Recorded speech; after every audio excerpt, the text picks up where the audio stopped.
Hello, Barb here, and I'm by myself, so this is Barb's Sclero-What adventure. It is the beginning of Scleroderma Awareness Month, and I want to share my scleroderma journey with all of you guys this month.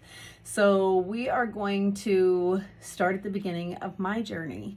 And how it started is it was middle of March 1994. It was 6 months after Mike and I had gotten married, and I had started my first professional career. The summer before we got married, I received my bachelor's degree in accounting, and so I went to work at my first CPA firm that fall in September, and January, of course, started my very first tax season. And for any of you that might have any knowledge about CPA firms, you know that tax season can be very stressful.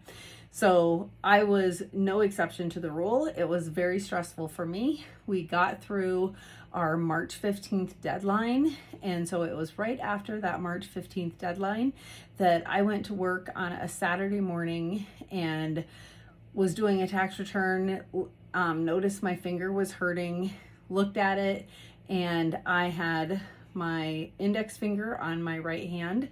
That finger was completely blue, and it was not letting up. It was throbbing, and I stayed there a few more hours attempting to do more tax returns and just couldn't do it anymore. Ended up going home, calling my sister-in-law, who was a surgical nurse at the time, and in a different state though. She wasn't anywhere near us.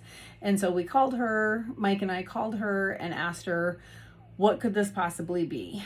And of course there was no video calling or anything back then, so she couldn't see it or anything. We just told her what was happening, and she said, it sounds to me like you might have gotten frostbite.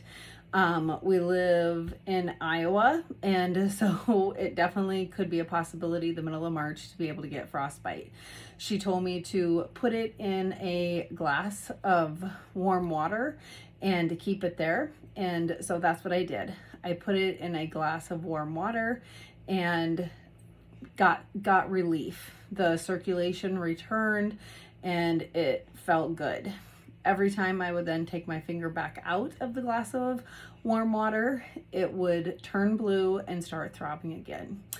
And that was a rough night, to say the least. I did not sleep much, and by the next night, I was in the emergency room due to the pain. And we have a lot more of the story to go, but I'm going to keep these videos short. So stay tuned tomorrow to find out what happened in the emergency room the next day. All right, we will see you tomorrow. Aloha.